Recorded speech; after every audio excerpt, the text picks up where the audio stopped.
Tonight on First at 9, this Wednesday, the 24th of July 2024. Keeping promises. Japan recommences funding for crucial infrastructure projects that were stalled due to debt restructuring. Positive outcomes. While further relaxing its monetary policy stance, the central bank expects a current account surplus by the year end. Digital upgrades. Sri Lankan government will greenlight Elon Musk's Starlink by the end of this month, reveals the president. Order of the Apex Court. Interim order issued preventing Deshabandha Tennakoon from performing duties as the IGP. ඔබේ විශ්වාසය දිනු සෙන්සුරයින් දැන් ළඟමැති ෆාමසියෙන් ලබාගත හැක. This is Derana First at 9. Live from Studio 24 in Colombo.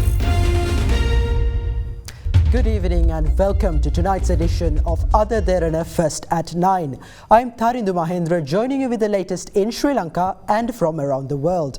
Now, in your top story, the Japanese government today officially announced the release of funds for the resumption of development projects undertaken in Sri Lanka. Addressing a press conference that was held to mark the official announcement, Treasury Secretary Mahinda Siriwardana noted that Japan is the first country to resume funding following the debt treatment process. Japanese ambassador in Colombo, Mitsukoshi Hideaki, meanwhile, said the official resumption of funding for projects will boost investor confidence and support the country's economic growth. A special press conference was held at the auditorium of the Ministry of Finance today to officially announce the release of funds by the Japanese government to restart halted projects. During the conference, the official announcement of President of JICA, Dr. Tanaka Akihiko, on the resumption of the disbursement was handed over to Treasury Secretary Mahinda Siriwardana by the senior representative of the JICA office in Sri Lanka, Ide Yuri. During her visit to Sri Lanka in May, our Foreign Minister Kamikawa expressed Japan's intention to swiftly resume end loan for existing projects once the MOU on debt restructuring was signed and the Sri Lankan government's intention to promptly conclude a bilateral agreement was confirmed. Now that these conditions have been met, the government of Japan has decided to resume disbursement to end loan projects which have been suspended today. Today's decision not only resumes loan projects but also sends a very positive message at home and abroad that Sri Lanka has taken steps towards achieving a full-fledged recovery. This will help Sri Lanka regain confidence from the international community and pave the way for future foreign investment. JICA, in consultation with the government of Japan, decided to promptly resume the disbursement and other operations of our ODA loan projects without waiting for the amendment of each relevant loan agreement. This decision was made for the purposes to restart and drive forward the delayed ODA loan projects at the earliest possible speed so that the people of Sri Lanka can enjoy the benefit of our projects in various different sectors, such as the expansion of Bandaranaike International Airport, digitalization of terrestrial TV broadcasting, expansion of the power transmission lines, construction of water supply and treatment facilities in both urban and rural areas, and improvements of the medical facilities. We believe that the earliest normalization of JICA's loan operations will lead the way to stabilize the economy and society of Sri Lanka. I would like to extend my sincere gratitude to Government of Japan and its people on behalf of Government of Sri Lanka for deciding to disburse funds soon after concluding the agreement with the Official Creditor Committee as the first country to announce the resumption of disbursement after the debt treatment process. On the debt restructuring process, we still have a few more steps to complete before we can celebrate success. Whilst we have reached agreement on a joint working framework with external commercial bondholders, we are awaiting finalization of formal assessments of this by the IMF and the Official Creditor Committee. We hope the OCC will continue to take a constructive and positive approach in this assessment of comparability of treatment as well. Crunchy goodness for hunger on the go. Central Bank Governor Dr. Nandalal Veerasinghe stated that the country is expected to record a surplus in its current account even if the government relaxes the restrictions on vehicle imports in the coming months. He made these remarks during today's monetary policy briefing. Dr. Veerasinghe also mentioned that if the state implements a wage hike for workers this year, it could impact demand for goods and services. However, he expressed confidence that inflation is unlikely to exceed the target rate of 5% in the coming months. Regarding progress in external debt management, Governor Veerasinghe reported that officials are currently awaiting the debt sustainability analysis from the IMF concerning proposals from commercial bondholders. The Monetary Policy Board of the Central Bank of Sri Lanka at its meeting yesterday decided to reduce the standing deposit facility rate and the standing lending facility rate of the central bank by 25 basis points to 8.25% and 9.25% respectively, while the statutory reserve ratio will remain unchanged. With the cut yesterday, the total reduction in policy interest rates during this easing policy cycle, which started in June 2023, has been 725 basis points. We see downward revisions to energy prices have broadly helped the headline inflation to ease. Even though we have seen some gradual pickup in core inflation, largely due to the statistical base effect, we don't see any sustained acceleration in the core inflation going forward. Headline inflation is projected to remain notably below the targeted level of 5% in the coming several months. On the growth side, we see recovery in domestic economic activity. The economy has shown its recovery momentum by recording a growth for the third consecutive quarter during the first quarter of 2024. Going forward, this rebound is expected to sustain. There are suggestions that the vehicle import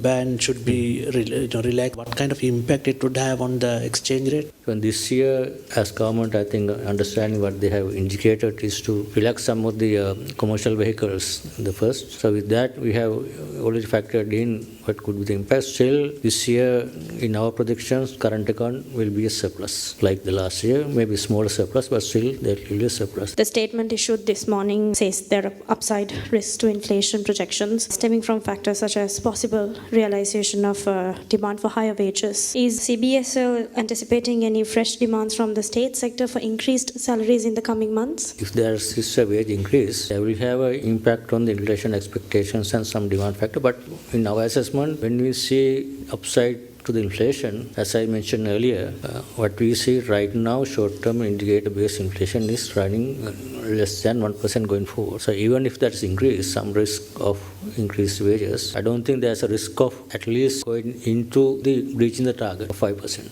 On the reserves, the last 3 months, it has been ranging from 5.4 to 5.6 billion and kind of a stagnated if you compare to the previous months. Any reason for that? No, that's based on the fact on the reserve accumulation. First half, we have overperformed compared to any other our commitments. We don't want to overperform all the time because we have created sufficient buffers compared to the targets that we have agreed with the IMF for us to build up buffers. So that's a gradual process. So I think based on our expectation, reserve will be moving in the same direction. We have a provisional agreement with bondholders, but we need to reach a preliminary one. And also any progress on China Development Bank negotiations, please. So we are making good progress in both. The next process is to get the IMF compliance of the DSA targets, and secondly the OCC on the comparability treatment. That's going on. So we have shared all the information with relevant parties and they are in the process of doing that. Horizon Campus 2024 intake. Register now. President Ranil Wickremesinghe says Sri Lanka must begin to invest in the country's education system once again by integrating new technologies. Speaking at an event in Gampaha, the head of state went on to say that the government aims to issue the necessary licenses to Elon Musk's Starlink internet service before the end of the month, which is expected to provide digital connectivity to schools in every part of the country. A special program and trade exhibition was held on the occasion of the 106th anniversary of Bandaranaike College Gampaha, with President Ranil Wickremesinghe in attendance as the chief guest. For the past 4 years, we could not allocate funds for education. Now we must begin to invest in education. We are currently establishing artificial intelligence societies in schools. I have reached out to Elon Musk in order to provide assistance for schools in remote parts of the country. By the end of this month, we will be providing him with the necessary licenses to launch his internet service in Sri Lanka. Then Sri Lankans will have the opportunity to obtain the services of Starlink. What we should do for the young people who have completed their school education. migration. Some of them left the country in search of overseas employment. However, in the future, 200,000 to 300,000 school leavers will start to search for jobs annually. This number will continue to rise. We must focus on addressing this issue. If we do not address this issue, there will be unrest within the country. If we are to create job opportunities, we will have to transform the country's economy. For that to happen, we must secure foreign investment. If these plans are halted, there will be no job opportunities, which will lead to protests. We will introduce laws necessary to develop a strong economy. We must be competitive in the global market. We should aim to succeed in the global market within a Buddhist framework similar to Thailand. Our plan is to develop the economy until 2048. Afterwards, you should take over this country. Let us continue this strategic program. After creating a new economy, the employment issue will be resolved and an environment will be developed where people choose to stay in Sri Lanka. The Supreme Court today issued an interim order preventing Deshabandhu Tennakon from performing duties in the position of the Inspector General of Police. The order was made following the consideration of 9 petitions filed by several parties, including Archbishop of Colombo, His Eminence Malcolm Cardinal Ranjith, challenging the decision to appoint Tennakon as the IGP. The Supreme Court also ordered the President to name a suitable person for the post of IGP for the duration of the interim order being enforced against Deshabandhu Tennakon. Following the retirement of C.D. Vikramaratne, who served as the 35th Inspector General of Police in November last year, Senior DIG Deshabandhu Tennakon was appointed as the acting IGP until a permanent appointment to the position was made. However, several parties, including the Archbishop of Colombo, His Eminence Malcolm Cardinal Ranjith, former Vice-Chancellor of the University of Colombo, Professor Savitri Gunasekara, and former MP Hirunika Premachandra, filed 9 petitions against the appointment of the acting IGP. Through their petitions, they alleged that Tennakon had neglected his duties during his tenure as the senior DIG in charge of the Western Province when the 2019 Easter attacks took place and when a premeditated attack was launched on the Gota Gogama protest site at the Goalface Green, where several protesters were brutally assaulted. These petitions were also filed against a backdrop in which the Supreme Court ruled that Tennakon has violated the fundamental rights of a petitioner named W. Ranjith Sumangala by his illegal arrest, detention and subjection to torture at the Mirihana police station, which was under Tennakon's supervision in 2011. Against such a backdrop, Tennakon was appointed as the 36th Inspector General of Police of Sri Lanka. However, the Supreme Court, which continued to hear the petitions filed by the 9 petitioners, concluded the hearings on the 18th of July. This morning, a 3-member judge bench of the Supreme Court comprising Justices Yasantha Kodagoda, Achala Vengappuli and Mahinda Samewardana delivered the verdict of the petitions filed against the IGP. While highlighting that the petitioners have succeeded in establishing a strong case before the court, the chairman of the 3-member judge bench, Justice Yasantha Kodagoda, said that the court decided to hear the petitions in which the Attorney General, Speaker of Parliament Mahinda Yapa Abewardana and IGP Deshabandhu Tennakon have been named as respondents. The judge bench issued an interim order preventing the respondent Deshabandhu Tennakon from performing duties as the Inspector General of Police. The Supreme Court also ordered the President to take steps to nominate a suitable person for the post of Inspector General of Police in accordance with the law during the period of this interim order. The Supreme Court also announced a 6-week window to file objections related to the petition and added that they will be taken up for consideration on the 11th of November. Following the Supreme Court verdict, a media briefing was convened by the Colombo Archdiocese. The verdict delivered by the Supreme Court is important in terms of justice, equality and the rule of law in this country. We expect that an official who is free of political influence will be appointed as the acting IGP. In Parliament today, opposition leader Sajith Premadasa proposed providing compensation to the parties that were aggrieved by the government policy of mandatory cremation that was adhered to during the COVID-19 pandemic. Meanwhile, the interim order issued by the Supreme Court preventing Deshabandhu Tennakon from performing duties in the position of Inspector General of Police was also discussed in Parliament. I would like to say that the Speaker of Parliament has presented a distorted version of what happened in the Constitutional Council to the President. His letter to the President says that if abstention from voting is considered voting against the proposal, I am ready to cast the deciding vote as the Speaker, which is in favour of the proposal. It is the Speaker of Parliament and Chairman of the Constitutional Council, Mahindiyapa Abeyewardena, who has signed this document. The Constitution has been violated by signing of this document. With regard to this issue, a no-confidence motion against the Speaker was debated in this Parliament. The motion was defeated. Once interim relief was granted, they continue to do the same thing. Please be patient until the final decision is announced. It is a good move to apologise for the mandatory cremation policy that was adhered by the government during the COVID-19 pandemic. However, the government should go one step further and investigate what the basis was for making such a decision. Who gave instructions to enforce such a policy? Even though they claim to be doctors, why did they disobey the guidelines of the WHO and cause distress to the Muslim community? The government should compensate the aggrieved parties.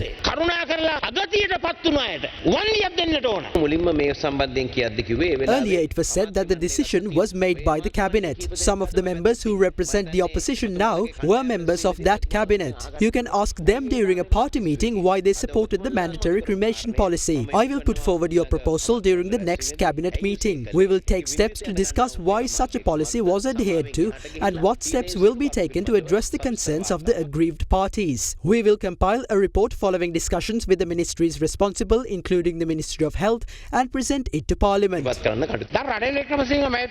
It seems like President Ranil Wickremesinghe is unable to obtain the support of Sri Lanka Podujana Peramuna. Some people in the SLPP want Ranil Wickremesinghe, while another faction wants a different candidate. The view of Minister Prasanna's faction is different from that of Namal Rajapaksa and his faction. The situation is confusing. Please do not try to entice our parliamentarians to join your side. The only members that will join are Rajitha Senaratne and Sarath Fonseca. Ranil Wickremesinghe is unable to contest if Sri Lanka Podujana Peramuna refuses to support him. However, on the 8th of August, around 35 to 40 parliamentarians will join us in forming an alliance. Star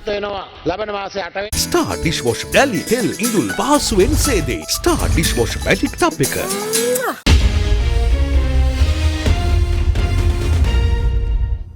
Welcome back. Now let's take a look at some views expressed in the political arena. We can clearly see that a corrupted alliance is being created to oppose the country's progressive left-wing coalition. We see the upcoming election as the next step of the struggle that took place in 2022. People are expecting to hear the date of the election from the Election Commission. 2 years ago, did anyone say that the country could be stabilized? No, they said that it was impossible. Some people say that we don't hold elections because we are afraid of rallies. What we can say is that those rallies are similar to the waves of the ocean. They come and go, and they will shatter. We will take a decision. However, we will not take that decision alone. This party previously took individual decisions and suffered the negative consequences of those decisions. The party is settled now, and we also have an alliance known as the Podujana Eksat Peramuna to contest the elections. As soon as the Election Commissioner and the Election Commission publishes the Gazette notification, potential candidates will notify us that they plan to contest the election. We will review those applications and choose the most suitable candidate for the party and the country.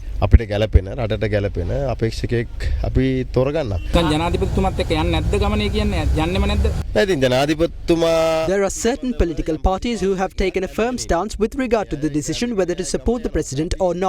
They will follow the path they have chosen. However, we do not take personal decisions. We take decisions as a party. We have not taken a decision in this regard as yet. However, when we take that decision, we expect all party members to support it. We believe that our party deserves the premiership if we intend to bring an outsider as the candidate.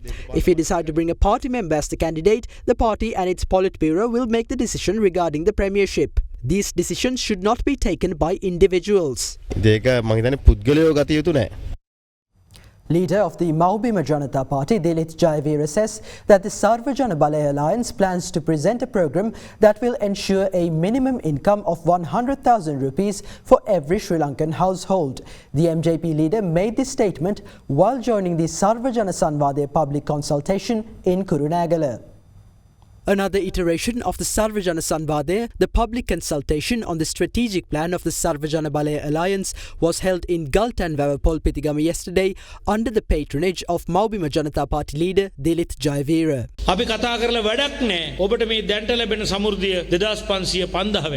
There's no use in talking about how to increase the Samurdhi allowance from 2,500 to 5,000 rupees. Sarvajana Balaya intends to present a program that ensures that every Sri Lankan household will earn a minimum income of 100,000 rupees. We will present a detailed plan on how to implement the program as well as details about how wealth will be generated from this program in our strategic plan. Instead of the Samurdhi program, we will introduce a program named Hite Hayya. In the case of subsidies, the government's responsibility must be to provide a subsidy that is sufficient for the necessities of a household. Unlike other political movements, we do not expect to hand you a list of promises. We intend to inform you on how we plan to implement these programs as well as the time frames within which they will be completed. We will also inform you of how we plan to relinquish our positions in case we fail to complete these programs. We will create a trustworthy political leadership and political environment.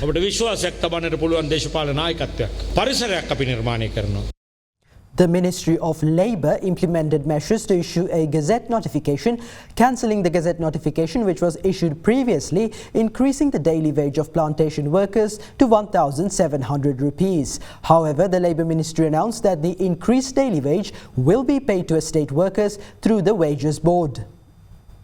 On the 30th of April, the Commissioner General of Labour published an extraordinary Gazette notification increasing the daily wage of plantation workers to 1,700 rupees from 1,000 rupees.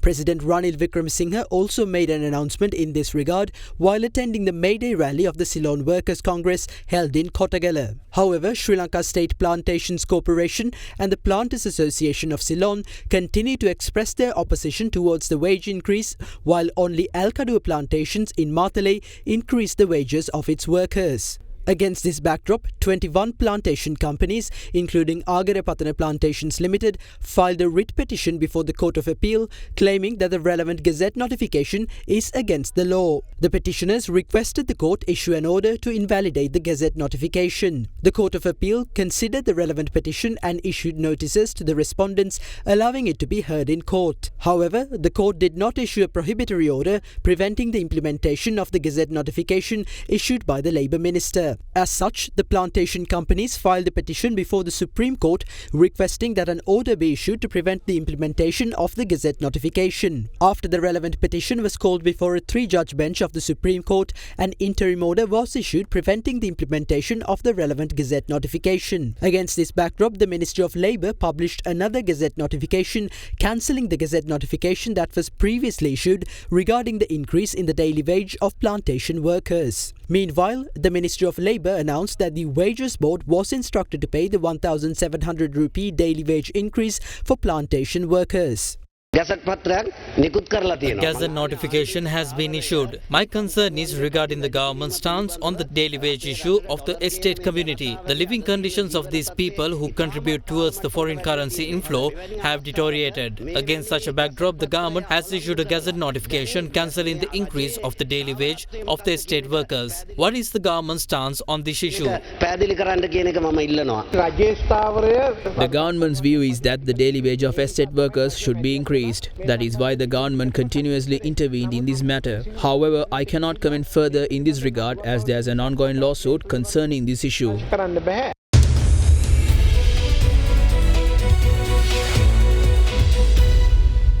Welcome back. The Colombo Bourse closed in green for a second consecutive day today as a result of price gains in counters such as Hatton National Bank, Commercial Bank and John Keel's Holdings, with turnover crossing 591 million rupees. The benchmark all-share index settled 0.90% higher at 11,701.64 points, while the S&P Sri Lanka 20 edged up by 1.33% to close at 3,413.61 points.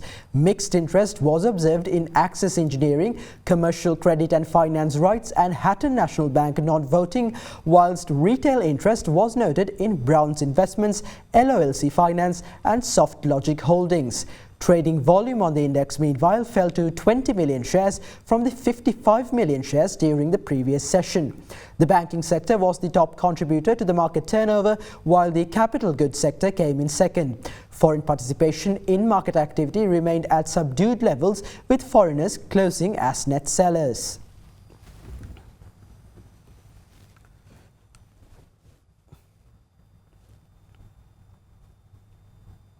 And with that, we wrap up tonight's edition of First at 9. We'll join you tomorrow at the same time. Thank you and have a good night.